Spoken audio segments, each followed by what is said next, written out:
The next key to becoming a self-made millionaire is to develop a clear sense of direction.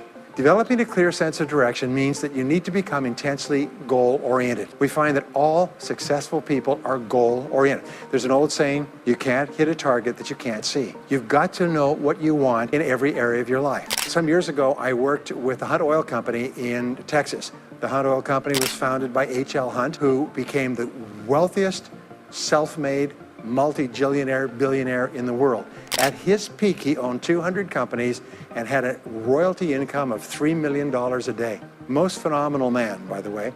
And he was interviewed by a friend of mine on television before he died in the early 70s. And he was asked, what are the secrets to success? He said, the keys to success have only been two through all my life, and I will tell you what they are. He said, number one, he said, decide exactly what it is you want and write it down and make a plan to achieve it. And number two is determine the price you're going to have to pay to get it and then resolve to pay that price. Now, where the law of sowing and reaping cause and effect, I learned an additional point to that. I learned that your current life today is the result of the price you've sown up to now. Is whatever you've put in, you get out. So whatever you're getting out today is a result of what you've put in. If you don't like what you're getting out, what you have to do is you have to put in something different. What I found is this, is that life is always just in the long run.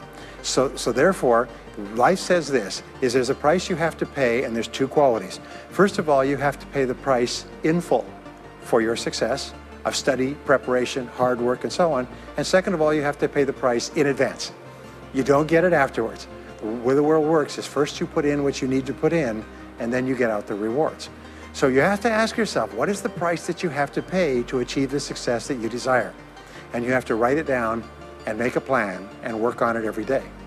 Now let me give you a quick exercise, which is my only take-home or homework exercise for our time together. I want you to take a piece of paper like this and write down 10 goals that you'd like to accomplish in the next 12 months.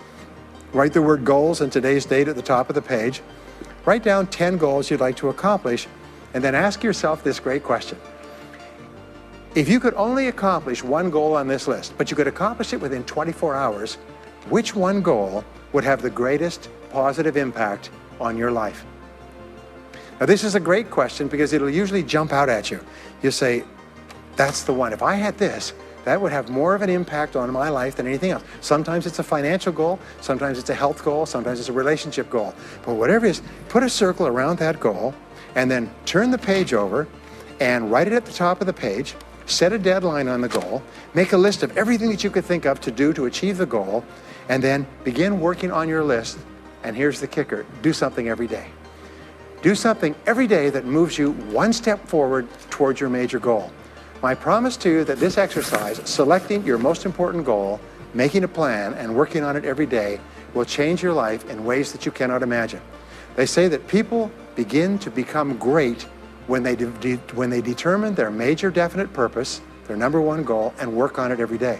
It is the secret to becoming a self-made millionaire. It's the secret to great success in life. My promise to you is a week, a month, a year from now, you'll look back and you'll be absolutely staggered at the difference it makes. I was giving a seminar not long ago, and a gentleman came up to me. He said, you know that goal-setting exercise? It changed my life 10 years ago. He said, I was broke, I was divorced. He says, I was an alcoholic, and somebody dragged me to one of your seminars. He said, and I did that exercise and I picked my major goal. He said, it changed my life. I said, in what way? He said, today, he said, I'm worth $40 million. I said, wow. He said, yes, and I owe it to that lesson. Next is refuse to consider the possibility of failure. His most amazing darn thing is that the fear of failure is the greatest single obstacle to success in adult life. And it's not failure itself, because each one of you is a professional failure. Each one of you has failed over and over and over again. Isn't that true? All of us fail. All human beings fail over and over. 9 out of 10 things that we try don't work out the way we expected. We have failures in relationships and in jobs and in careers and investments and everything. It's not the failure that holds you back. The failure makes you smarter. We say that it is the fear of failure, not failure, that holds you back. And the way that you overcome failure is you never consider the possibility of failure. The rule is this, is there's no such thing as failure, there's only feedback. Is when you try something that doesn't work, you get feedback, not failure. And recognize that most things you try aren't going to work the first few times. So what you do is you say, oh, that's an interesting bit of feedback. And you pick yourself up and you move forward and you have more feedback and you move forward. To become a self-made millionaire, you're going to fail over and over again.